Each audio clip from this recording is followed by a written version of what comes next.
Morning all of you. कैसे हैं आप सब लोग? होप आप सब लोगों की प्रिपरेशन बहुत अच्छी चल रही होगी। क्लोज टेस्ट एंड फिलर के क्वेश्चन सॉल्व करने में इश्यू होता है, तो इस वीडियो को देखने के बाद आपके सारे प्रॉब्लम्स का सॉल्यूशन आपको मिल जाएगा।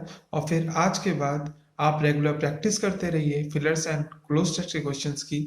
और जो जो मैं ट्रिक्स आपको बताऊंगा उन सबको फॉलो कीजिए, तो आप भी एक भी क्वेश्चन आपके गलत नहीं होंगे क्लोज टेस्ट के।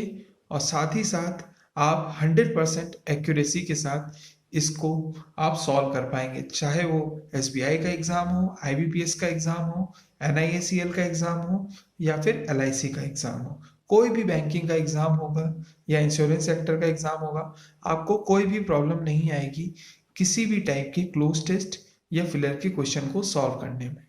स्टार्ट करने से पहले मैं आप सब लोगों से रिक्वेस्ट करता हूँ कि प्लीज़ इस वीडियो को पूरा देखिएगा, अगर आपको इस वीडियो का एक कंप्लीट बेनिफिट उठाना है। लास्ट तक देखिएगा, क्योंकि लास्ट में मैंने एसबीआई 2021 का जो अभी नवंबर में एग्ज़ाम हुआ है उसके क्वेश्चन सॉल्व किए हैं इस ट्रिक के यूज़ करके, ताकि आपको पता चल पाए कि जो हमारी ट्रिक है वो हर टाइप के क्वेश्चंस पे लग सकती है। क्योंकि आप भी जानते हैं कि इंग्लिश में जो सबसे हाई लेवल के क्वेश्चंस होते हैं वो एसबीआई ही अपने एग्जाम में देता है। चलिए तो स्टार्ट करते हैं। How to solve cloze test and fillers. सबसे पहले हमको ये पता होना चाहिए कि क्लोज टेस्ट और फिलर्स में डिफरेंस क्या होता है। क्लोज टेस्ट, जो क्लोज टेस्ट होता है आपका, उसमें वो आपका पैराग्राफ फॉर्मेट का होता है, और जो फिलर्स होता है वो सेंटेंस या लाइन फॉर्मेट का होता है। अगर कोई भी क्वेश्चन पैराग्राफ फॉर्मेट में दिए गए होंगे तो उसको हम क्लोज टेस्ट बोलेंगे। अगर कोई भी क्वेश्चन लाइन या सेंटेंस के फॉर्मेट में दिए गए होते हैं उसको हम फिलर्स बोलते हैं। इसका अप्रोच क्या होता है? अप्रोच होता है क्लोज टेस्ट या फिलर्स को सॉल्व करने का है, वो सिर्फ एक ही अप्रोच आप लगाना पड़ता है आपको, वो है एलिमिनेशन मेथड।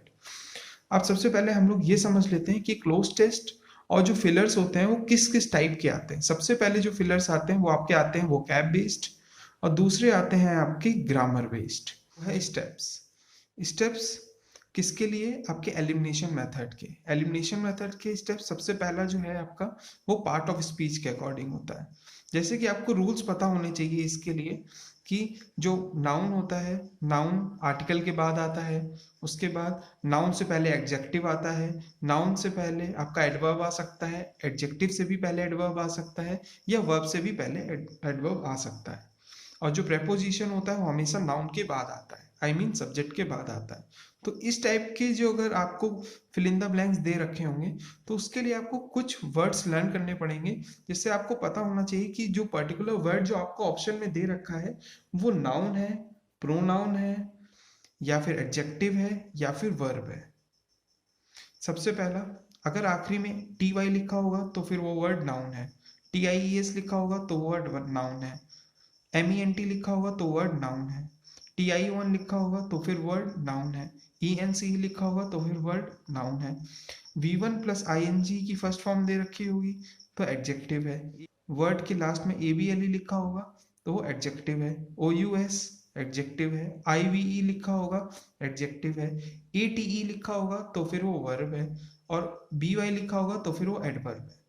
अगर आपको सेंटेंस में ये चीज पता करना आता है कि कौन सा वर्ड नाउन है, एडवर्ब है, वर्ब है, या एडजेक्टिव है, तो फिर आप इस स्टेप को यूज करके आप एलिमिनेशन मेथड लगाएंगे और एक करेक्ट आंसर तक पहुंच जाएंगे। अगर आपकी ग्रामर वीक है तो आपको इसका सेकंड स्टेप लगाना पड़ेगा। फर्स्ट स्टेप सिर्फ उन लोगों के लिए है जिनकी ग्रामर स्ट्रांग है, और साथ ही साथ जिनको पता है कि जो पर्टिकुलर वर्ड्स हैं वो नाउन है, एडजेक्टिव है, वर्ब है, या एडवर्ब है। मैंने आपको मेथड भी बता दिया है। बहुत से जो आपके 60 to 70 वर्ड्स हैं, परसेंट वर्ड्स, वो तो आपके इन सब वर्ड से ही बनते हैं, इनसे आप निकाल सकते हो। बाकी कुछ वर्ड्स होंगे वो आपको, जब आप डेली वोकैब आप पढ़ेंगे और साथ ही साथ न्यूज़पेपर रीडिंग करेंगे तो आपको आ जाएगा। चलिए सेकंड मेथड की तरफ चलते हैं। अब सेकंड मेथड है टोन मेथड। ये टोन मेथड उन सब लोगों के लिए है जिनको ग्रामर में प्रॉब्लम होती है, जो देख के समझ नहीं पाते कि जो पर्टिकुलर वर्ड दे रखा है ऑप्शन में उनको, वो नाउन है, प्रोनाउन है, वर्ब है, या एडजेक्टिव है। तो उनके लिए सबसे बेस्ट ऑप्शन ये है कि सबसे पहले जो भी सेंटेंस आपको दे रखा होगा उसको आप पढ़िए। पढ़ने के बाद आप पता कीजिए कि वो वर्ड जो आपको सेंटेंस दे रखा है, वो जो सेंटेंस है वो पॉजिटिव है या फिर नेगेटिव है। और उसके बाद आप ऑप्शन में चेक कीजिए कि जो वर्ड आपको दे रखा होगा, अगर सेंटेंस पॉजिटिव है तो जो उसमें वर्ड आएगा वो भी पॉजिटिव आएगा, अगर सेंटेंस निगेटिव है तो जो उसमें वर्ड आएगा वो निगेटिव आएगा, और उससे आप एलिमिनेट कर सकते हैं और जो बेस्ट पॉसिबल वर्ड होगा उसको आप टिक कर सकते हैं, और वही आपका 95% वो आंसर होगा। अब जो मैंने आपको टेक्निक बताई है फर्स्ट एंड सेकंड, ये दोनों टाइप के कैंडिडेट्स के लिए मैंने बता दी। अब आपको सबसे पहला काम ये करना है कि जो प्रीवियस ईयर क्वेश्चन पेपर्स हैं उनके सारे क्लोज टेस्ट एंड फिलर के क्वेश्चंस आप लगाएंगे, और लगाने के बाद आप जैसे ही उसको प्रैक्टिस करते जाएंगे आपकी एक्यूरेसी 95 से 100% तक पहुंच जाएगी। अब चलिए हम लोग 2 क्वेश्चन और कर लेते हैं ताकि आपको पता चल जाए कि जो ये मेथड है वो कैसे लगाए जाते हैं एग्जाम में। ये जो दोनों क्वेश्चन हैं वे इस बार SBI PO प्रीलिम्स 2021 में आए हुए थे। ये shift second and shift third में 22 नवंबर को। सबसे पहला जो क्वेश्चन है वो देखते हैं हम लोग। His sense of dash and fair play made him refuse the offer. अब इसमें कोई ऑप्शन होगा, हम लोग देखेंगे बाद में। सेकेंड सेंटेंस क्या है? My neighbour has no sense of dash and often walks around naked in his backyard. अब सबसे पहले हमको पहला जो सेंटेंस है उससे हमको क्या समझ आ रहा है? उससे हमको ये समझ आ सकता है कि ऑफ दे रखा है, तो फिर ऑफ आपका क्या है? ऑफ आपका प्रेपोजिशन है। प्रेपोजिशन के बाद जो वर्ड आएगा वो आपको देखना है कि आपका प्रेपोजिशन के बाद नाउन आ सकता है, प्रोनाउन आ सकता है, या फिर एडजेक्टिव आ सकता है, या एडवर्ब आ सकता है। ये तो उन सब लोगों को, कैंडिडेट्स को पता चल जाएगा जिनको पार्ट ऑफ स्पीच के बारे में बहुत ज़्यादा नॉलेज है। अब जिनको पार्ट ऑफ स्पीच के बारे में कोई नॉलेज नहीं है तो वो टोन के मेथड से करेंगे। टोन के मेथड से कैसे करेंगे? इसमें आप सेंटेंस को पढ़िए। His sense of dash and fair play made him refuse the offer. तो इसका मतलब हम समझ सकते हैं जो ये सेंटेंस है वो एक पॉजिटिव सेंटेंस दे रखा है। हम सेकंड सेंटेंस पढ़ते हैं। सेकंड सेंटेंस क्या है? My neighbour has no sense of dash and often walks around naked in his backyard. इसका मतलब ये भी एक पॉजिटिव सेंटेंस दे रखा है।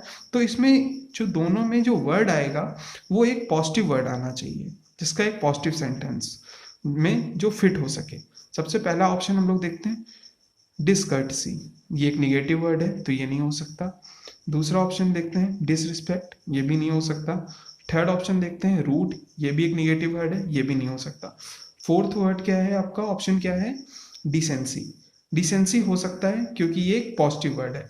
तो सबसे पहले आप देख लीजिए, हिज सेंस ऑफ डिसेंसी, यहाँ पे भी ये लग गया। एक बार आपने क्रॉस चेक कर लिया।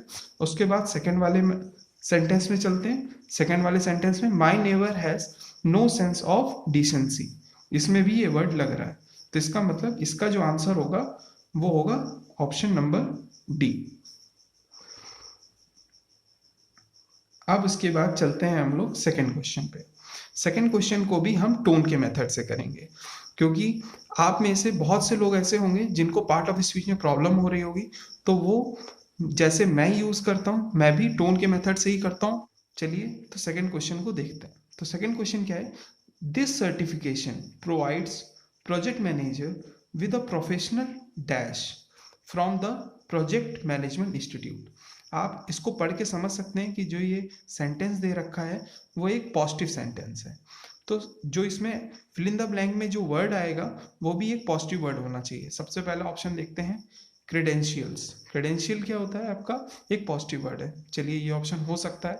सेकंड ऑप्शन में चलते हैं, ऑटोक्रेसी। ऑटोक्रेसी एक निगेटिव वर्ड है, ये नहीं हो सकता।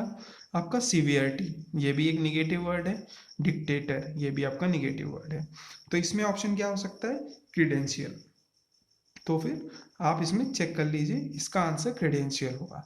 तो आप सबसे पहले सेंटेंस पढ़ेंगे, उसके बाद चारों ऑप्शन को देखेंगे, उसमें आपका जो बेस्ट फिटेड पॉजिटिव अगर सेंटेंस दे रखा होगा तो पॉजिटिव आपका वर्ड आएगा, निगेटिव सेंटेंस दे रखा होगा तो आपका निगेटिव वर्ड आएगा। जो भी आपका बेस्ट सूटेड वर्ड होगा उसको आप लगा के देखिएगा। आप धीरे धीरे इसको प्रैक्टिस करते रहिए। अप्रॉक्स आप 25 टू 30 क्वेश्चन इसके लगाएंगे, आपकी एक्यूरेसी अपने आप ही 95% हो जाएगी।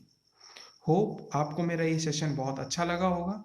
अगर आपको मेरा ये सेशन अच्छा लगा है तो please like this video and subscribe to my YouTube channel. Support कीजिए ताकि मैं आप सब लोगों के लिए ऐसा कंटेंट बनाता रहूं। Thank you.